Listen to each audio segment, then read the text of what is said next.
Dear students, நம்ம இந்த வீடியோவில் எதை பற்றி பார்க்க போகிறோம்னா basic civil and mechanical engineering சப்ஜெக்டில் மெக்கானிக்கல் சைட்லேருந்து என்னென்னலாம் இம்பார்ட்டன்ட் கொஸ்டின்ஸ் வந்து அனாலிசிட்டி எக்ஸாமில் எதிர்பார்க்கலாம் அப்படின்றத பற்றி நம்ம பார்க்க போகிறோம். எஸ்பெஷலி இந்த வீடியோ வந்து எந்த டிபார்ட்மெண்ட் ஸ்டூடெண்ட்ஸுக்கு வந்து வெரி யூஸ்ஃபுல்லாக இருக்கும்னு பார்த்தீங்கன்னா first year biotechnology, electrical and electronics engineering and E N I department, இவங்களுக்கு தான் இந்த சப்ஜெக்ட் வந்து செகண்ட் செமஸ்டரில் வரும். அவங்களுக்கு வந்து இந்த வீடியோ வந்து ரொம்பவும் ஹெல்ப்ஃபுல்லாக இருக்கும். மெக்கானிக்கல் சைடில் பார்த்தீங்கன்னா மொத்தம் வந்து 2.5 யூனிட்ஸ் இருக்குது. ஃபஸ்ட் யூனிட் என்னென்னு பார்த்தீங்கன்னா ஸ்கோப் ஆஃப் மெக்கானிக்கல் இன்ஜினியரிங். இதில் வந்து செகண்ட் ஹாஃப் வந்து மெக்கானிக்கல் இன்ஜினியரிங்கோட ரிலேட் ஆகிருக்கும். ஓகேவா? இதுதான் வந்து 6 பாசிபிள் இம்பார்ட்டன்ட் கொஸ்டின்ஸ். பார்ட் பிலையும் கேட்கலாம், இல்லை வந்து பார்ட் சிலையும் கேட்கலாம். Either 13 mark question or 15 mark question. Okay, first question என்ன கேட்டிருக்காங்கன்னா mechanical engineering contributions towards the welfare of the society. Mechanical engineering இந்த சொசைட்டிக்கு வந்து எப்படி வந்து யூஸ்ஃபுல்லாக இருக்குது அப்படின்ற பாயிண்ட் ஆஃப் வியூவில் கேட்டிருக்காங்க. அதுக்கு வந்து நீங்கள் வந்து 3 to 4 பேஜஸில் வந்து ஆன்சர் எழுதணும். ஓகேவா? செகண்ட் கொஸ்டின் என்ன பார்த்தீங்கன்னா வேரியஸ் ஃபார்ம்ஸ் ஆஃப் எனர்ஜி. அது உங்களுக்கே தெரியும், electrical energy, mechanical energy, chemical energy, nuclear energy. இதை பற்றி வந்து ஷார்ட் நோட்ஸாக வந்து ஒரு 10 எனர்ஜி பற்றி நீங்கள் எழுதிட்டிங்கனாலே இதுக்கு ஈஸியாக வந்து 11லேருந்து 12 மார்க்ஸ் நீங்கள் எடுக்கிறதுக்கு வந்து சான்சஸ் இருக்குது. தேர்ட் கொஸ்டின் என்னென்னு பார்த்தீங்கன்னா வேரியஸ் சோர்சஸ் ஆஃப் எனர்ஜி. இது எல்லாமே very simple question. Solar energy பற்றி எழுதலாம், விண்ட் எனர்ஜி பற்றி எழுதலாம், டைடல் எனர்ஜி பற்றி, ஜியோ தெர்மல் எனர்ஜி பற்றி இந்த கொஸ்டினில் வந்து நீங்கள் கவர் பண்ணி எழுதலாம். ஃபோர்த்து கொஸ்டின் பார்த்தீங்கன்னா ப்ரொடக்ஷன் இன்ஜினியரிங் பற்றி எழுதணும். இதில் எதை பற்றி எழுதுனா லேத்தில் பண்ணக்கூடிய operations, drilling machine operations, sheet metal operations, இதை பற்றி நீங்கள் வந்து இந்த கொஸ்டின்ஸில் வந்து நீங்கள் ஈஸியாக ஆன்சர் பண்ண முடியும். ஃபிஃப்த்து கொஸ்டின் என்னென்னு பார்த்தீங்கன்னா explain about the automobile engineering. ஆட்டோமொபைலில் இப்போ லேட்டஸ்ட்டாக என்னென்னலாம் ட்ரெண்டு வந்திருக்கு, புல்லட் ப்ரூஃப் ஜாக்கெட் வந்திருக்கு. அதுக்கப்புறம் பார்த்தீங்கன்னா டிரைவர்லெஸ் கார்ஸ், எமிஷன் லெவலில் ரெடியூஸ் பண்ணி நிறைய கார்ஸ் வந்துட்டுருக்கு. இந்த டெக்னாலஜியை யூஸ் பண்ணிவிட்டு நீங்கள் வந்து இந்த கொஸ்டினுக்கு வந்து ஆன்சர் எழுத முடியும்.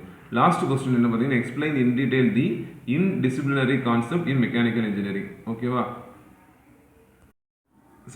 சிக்ஸ்த்து கொஸ்டின் என்னன்னு பார்த்தீங்கன்னா explain in detail the interdisciplinary concepts in the mechanical engineering. Mechanical இன்ஜினியரிங்கோட வேறு என்னென்ன டிபார்ட்மெண்ட்லாம் இன்வால்வ் ஆகும் அதை பேஸ் பண்ணி இந்த கொஸ்டினுக்கு நீங்கள் ஆன்சர் பண்ணணும். யூனிட் 1ல் செகண்ட் ஹாஃப் நம்மளோட மெக்கானிக்கல் பார்ட்டு, அதில் இந்த 6 பாசிபிள் கொஸ்டின்ஸ் வந்து நம்ம அனாலிசிட்டி எக்ஸாமில் வந்து எதிர்பார்க்கலாம். யூனிட் நம்பர் 2 and 3 பார்த்தீங்கன்னா சிவில் சைடில் வந்து கவர் ஆகும்.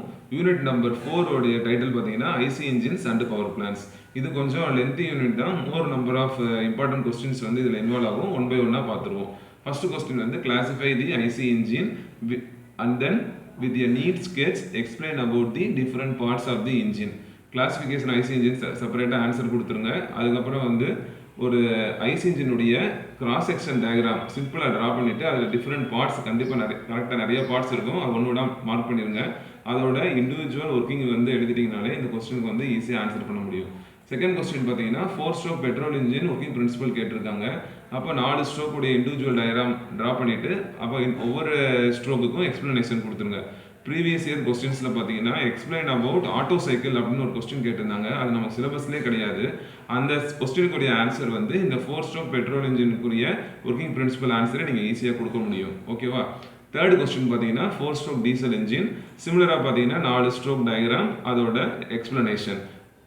இதை வேறு எப்படி கேட்கலாம்னா explain about the working principle of diesel cycle அப்படி கேட்டாலுமே இதே ஆன்சரை எழுத முடிச்சுருங்க. ஃபோர்த் கொஸ்டின் என்னன்னு பாருங்க, working principle of 2 stroke petrol engine. இதில் வந்து 2 ஸ்ட்ரோக் இன்வால்வ் ஆகுது, அப்வர்டு ஸ்ட்ரோக்கு, டவுன்வர்டு ஸ்ட்ரோக்கு. அதை டயக்ராம் ட்ரா பண்ணிட்டு எக்ஸ்பிளனேஷன் கொடுத்துருங்க. ஃபிஃப்த் கொஸ்டின் வந்து 2 ஸ்ட்ரோக் டீசல் இன்ஜின். சிமிலராக வந்து 2 ஸ்ட்ரோக்கோட டயக்ராம், அதோட எக்ஸ்பிளனேஷன் கொடுத்தீங்கனாலே இது வந்து நம்ம கம்ஃபர்டபுளாக நம்ம வந்து மார்க் எடுத்துட முடியும். இந்த 4 கொஸ்டினுமே வெரி இம்பார்ட்டன்ட் கொஸ்டின்ஸ். ஓகேவா?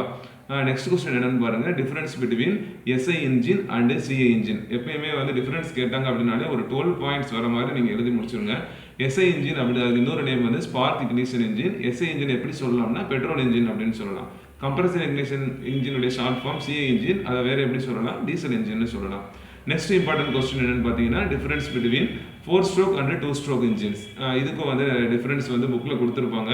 ஒரு 12 டிஃபரன்ஸ் வர மாதிரி நம்ம மெமரி பண்ணிட்டு ஆன்சர் எழுதணும்னாலே நமக்கு ஈஸியாக நல்ல ஸ்கோர் எடுக்க முடியும். ஓகேவா? எய்த் கொஸ்டின் வந்து explain about the working principle of simple carburettor or single jet carburettor with a neat sketch. கார்பரேட்டருடைய டயக்ராம் நல்லா கரெக்டாக ட்ரா பண்ணிடுங்க. அதில் நல்லா பார்ட்ஸ் மார்க் பண்ணி முடிச்சுட்டு அது ஒர்க்கிங் பிரின்சிபல் எழுதி முடிச்சிருங்க. இதை வேறு எப்படி கொஸ்டின் கேட்கலாம்னா fuel supply system for petrol engine or SI engine அப்படி கேட்டாலுமே இதே ஆன்சர் எழுதிருங்க. ஓகேவா? நைன்த் கொஸ்டின் என்ன கொடுத்துருக்காங்க பாருங்க.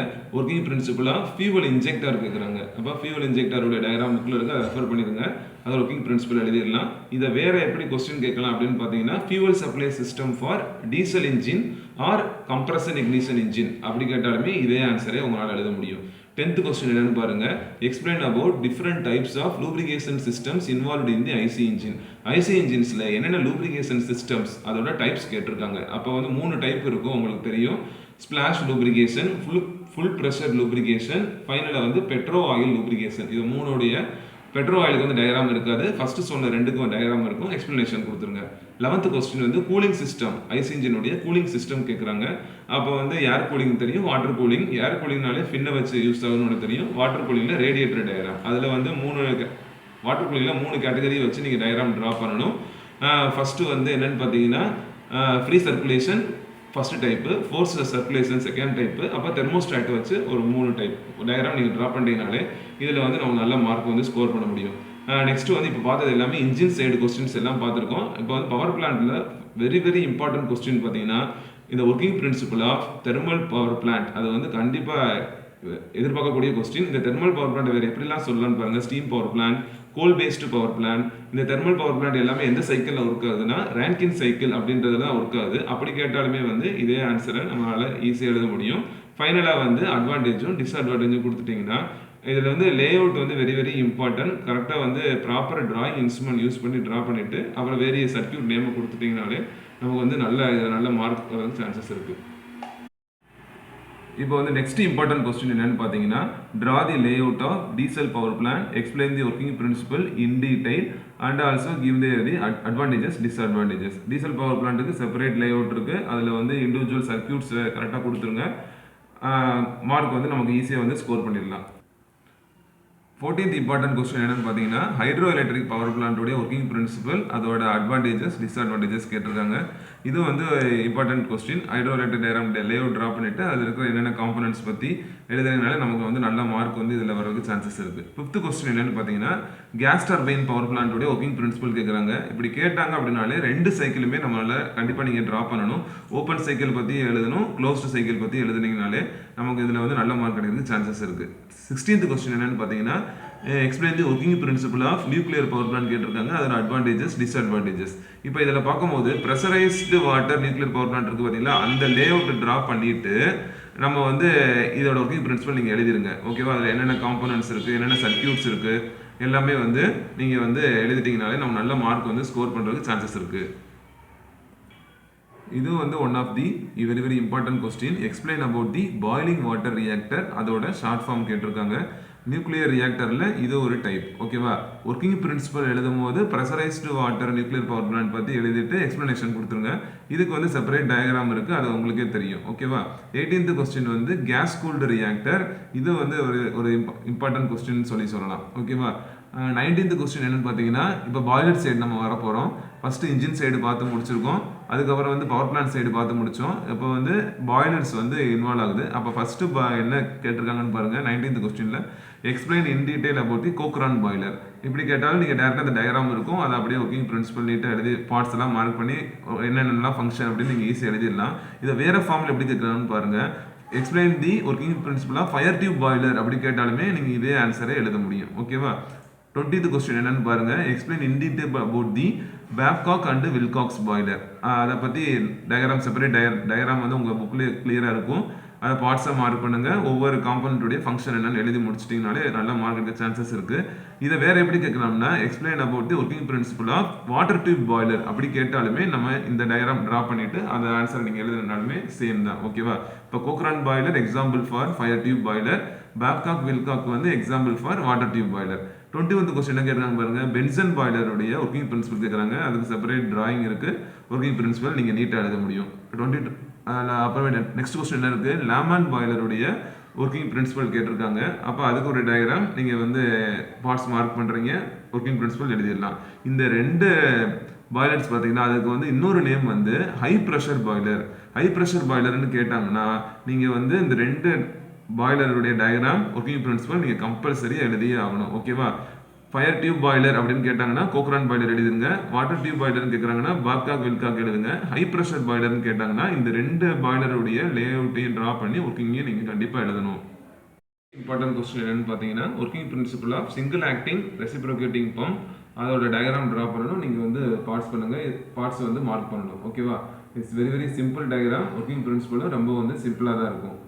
நெக்ஸ்ட் இம்பார்ட்டன்ட் கொஸ்டின் பார்த்தீங்கன்னா working principle of double acting reciprocating pump அதோட லைன் ஸ்கெட்ச் நீங்கள் ட்ரா பண்ணுங்கள். அதோட பார்ட்ஸ் வந்து மார்க் பண்ணிவிட்டு நீங்கள் எக்ஸ்ப்ளனேஷன் கொடுத்துருங்க. ஓகேவா? நெக்ஸ்ட் இம்பார்ட்டன்ட் கொஸ்டின் வந்து working principle of centrifugal pump. Centrifugal பம்பை பொறுத்தவரையும் பார்ட்ஸ் வந்து அந்தளவுக்கு இருக்காது, 2 or 3 பார்ட்ஸ் இருக்கும். அதோட டயக்ராம் ட்ரா பண்ணிவிட்டு பார்ட்ஸோட எக்ஸ்ப்ளனேஷன் அதுக்கப்புறம் வந்து ஒர்க்கிங் பிரின்சிபல் கொடுத்தீங்கனாலே இதில் வந்து நல்ல மார்க் வந்து ஸ்கோர் பண்ணுறதுக்கு வந்து நமக்கு வந்து ஈஸியாக இருக்கும். இந்த 3 கொஸ்டினும் பார்த்தீங்கன்னா நம்ம பம்பு சைட்லேருந்து எதிர்பார்க்கலாம். நெக்ஸ்ட் வந்து இந்த யூனிட்ல என்ன கான்செப்ட் பார்த்தீங்கன்னா டர்பைன் கான்செப்ட் வரும். அந்த டர்பைனில் வந்து இந்த 2 கொஸ்டின் தான் very very important question. Working principle of Pelton வீலும் ஒர்க்கிங் பிரின்சிபல் ஆஃப் கப்லான் டர்பைனும். ஓகேவா? இது ரெண்டுக்குமே சிம்பிள் ஸ்கெட்ச் டயக்ராம் ட்ரா பண்ணிட்டு நம்ம வந்து எக்ஸ்ப்ளனேஷன் கொடுத்துருங்க. நெக்ஸ்ட் யூனிட் என்னன்னு பார்த்தீங்கன்னா refrigeration and air conditioning system. Next வந்து இந்த யூனிட்ல என்னென்ன இம்பார்ட்டன்ட் கொஸ்டின் ஒன்றா பார்த்துடலாம். இது வந்து வெரி வெரி சிம்பிள் யூனிட். ஓகேவா? ஃபர்ஸ்ட் கொஸ்டின் வந்து explain the working principle of vapour compression refrigeration system with neat layout. Vapour compression refrigeration சிஸ்டத்துடைய லேஅவுட் ட்ரா பண்ணுங்க. அதில் மொத்தமே ஒரு 4 காம்பனன்ட்ஸ் தான் இன்வால்வ் ஆகும். அதை பற்றி எக்ஸ்ப்ளனேஷன் கொடுத்துட்டு ஒர்க்கிங் பிரின்சிபல் வந்து நீங்கள் எழுத ஆரம்பிச்சிடலாம். ஓகேவா? இதை வந்து ஷார்ட் ஃபார்மில் எப்படி சொல்லலாம்னு பார்த்தீங்கன்னா VCRS. அதை ஷார்ட் ஃபார்மே நீங்கள் ஒன்று ஞாபகம் வச்சுக்கணும். ஓகேவா? செகண்ட் கொஸ்டின் வந்து explain the working principle of vapour absorption refrigeration system with neat layout. Vapour அப்சார்ப்ஷனுக்குமே வந்து செப்பரேட் லைன் டயக்ராம் இருக்குது. அந்த டயக்ராம் ட்ரா பண்ணிவிட்டு அதோட ஒர்க்கிங் பிரின்சிபல் எழுதுங்க. இதோட ஷார்ட் ஃபார்ம் வந்து VARS. அதை நல்லா ஞாபகம் வச்சுக்கோங்க. நெக்ஸ்ட் தேர்ட் கொஸ்டின் பார்த்தீங்கன்னா explain the working principle of domestic refrigerator with neat layout. Domestic ரெஃப்ரிஜரேட்டருக்கு செப்பரேட் டயக்ராம் வந்து புக்கில் இருக்குது. அதை நீங்கள் மெமரி பண்ணிக்கோங்க. அதோட ஒர்க்கிங் பிரின்சிபல் எதை எழுத போகிறீங்கன்னா இந்த வேப்பர் கம்ப்ரஷன் ரெஃப்ரிஜரேஷன் சிஸ்டத்துடைய ஒர்க்கிங் பிரின்சிபலை அப்படியே இந்த கொஸ்டினுக்கு நீங்கள் எழுத முடியும். ஆன்சராக ஈஸியாக எழுதலாம். ஓகேவா? நெக்ஸ்ட் வந்து ஃபோர்த் கொஸ்டின் பார்த்தீங்கன்னா கம்பேர் VCRS அண்ட் VARS. நம்ம ஷார்ட் ஃபார்ம் ஏன்னா ஒரு டைம் வந்து ஒரு யூனிவர்சிட்டி கொஸ்டினில் இப்படி தான் ஷார்ட் ஃபார்மில் தான் கொஸ்டின் வந்து கேட்டிருக்காங்க. ஓகேவா? அதனால தான் நான் இப்படி இங்கே கொடுத்துருக்கேன். நான் ஃபிஃப்த் கொஸ்டின் என்னன்னு பார்த்தீங்கன்னா describe about the important terminologies involved in the refrigeration system. Refrigeration சிஸ்டத்தில் என்னென்னலாம் இம்பார்ட்டன்ட் டெர்மினாலஜி இருக்குது அப்படின்னா நானே இதுக்கு என்னென்ன சொல்லிடுறேன். அதை வந்து நீங்கள் எழுதினா போதும். ரெஃப்ரிஜரேட்டர் அப்படின்னா அதோட ஆன்சர் எழுதுங்க. ரெஃப்ரிஜரேஷன் ப்ராசஸ் உடைய ஆன்சர் எழுதிருங்க. டன் ஆஃப் ரெஃப்ரிஜரேஷன் இது வந்து 3 இது சொல்லியிருக்கேன், 3 டெர்மினாலஜி சொல்லியிருக்கேன், 3 கூடிய ஆன்சர். அதுக்கப்புறம் வந்து COPனா என்னென்னு எழுதிருங்க. COPயில் டைப்ஸ் இருக்கும், அதையும் எழுதிட்டிங்கன்னா இந்த கொஸ்டினுக்கு வந்து நீங்கள் ஈஸியாக வந்து நல்ல மார்க் வந்து நம்ம ஸ்கோர் பண்ண முடியும். நெக்ஸ்ட் இம்பார்ட்டன்ட் கொஸ்டின் வந்து application of refrigeration system, properties of refrigerant and mention the names of commonly used refrigerants. ஓகேவா? இது வந்து எப்போ எந்த மாதிரி எதிர்பார்க்கலான்னு பார்த்தீங்கன்னா சப்டிவிஷனில் எதிர்பார்க்கலாம். 4 மார்க் கொஸ்டின்ஸில் வந்து இந்த கொஸ்டின் எல்லாமே கேட்குறதுக்கு நமக்கு சான்சஸ் இருக்குது. ஓகேவா? நெக்ஸ்ட் 7th கொஸ்டின் பார்த்தீங்கன்னா என்னென்னலாம் இம்பார்ட்டன்ட் டெர்மினாலஜி ஏர் கண்டிஷனிங் சிஸ்டமில் என்னென்ன டெர்மினாலஜி இருக்குன்னு நீங்கள் கேட்டிருக்காங்க. அதை நீங்கள் ஒன்றா வந்து எழுத முடியும் ஈஸியாக. என்னென்ன டெர்மினாலஜின்னு பார்த்தீங்கன்னா சைக்ரோமெட்ரி அப்படின்னு ஒரு டெர்மினாலஜி இருக்குது. செகண்ட் வந்து dry bulb temperature, wet bulb temperature, relative humidity, absolute humidity, dew point temperature, இந்த மாதிரி ஒரு 8 டெர்மினாலஜி நீங்கள் எழுதுனீங்கனாலே இதுக்கு வந்து நல்ல மார்க் வந்து இந்த கொஸ்டினுக்கு வந்து நீங்கள் ஈஸியாக ஸ்கோர் பண்ணலாம். நெக்ஸ்ட் இம்பார்ட்டன்ட் கொஸ்டின் பார்த்தீங்கன்னா working principle of window air conditioner with neat sketch. ஓகேவா? விண்டோ ஏர் கண்டிஷனர் வந்து சிம்பிள் லேஅவுட் தான், அதை நீங்கள் ட்ரா பண்ணுங்கள். ஒர்க்கிங் பிரின்சிபல் வந்து சிம்பிள் ஒர்க்கிங் பிரின்சிபல் நீங்கள் ஈஸியாக எழுதிடலாம். ஓகேவா? நெக்ஸ்ட் வந்து 9th கொஸ்டின் லாஸ்ட் கொஸ்டின் என்னன்னு பார்த்தீங்கன்னா explain the working principle of split air conditioner. Diagram மட்டும்தான் இந்த 8th கொஸ்டின் 9th கொஸ்டினுக்கு டிஃபரன்ஸ் ஆகுமே தவிர ஒர்க்கிங் பிரின்சிபல் சேம் தான். ஓகேவா? ஸ்டூடெண்ட்ஸ் இப்போ வந்து மெக்கானிக்கல் சைட்லேருந்து என்னென்னலாம் இம்பார்ட்டன்ட் கொஸ்டின்ஸ் அப்படின்றத நம்ம யூனிட் வைஸ் நம்ம பார்த்துருக்கோம். நல்லா இந்த டேஸை யூட்டிலைஸ் பண்ணிவிட்டு செமஸ்டர் எக்ஸாம் வந்து நல்லா பண்ணுங்கள். All the best. Thank you for watching this video.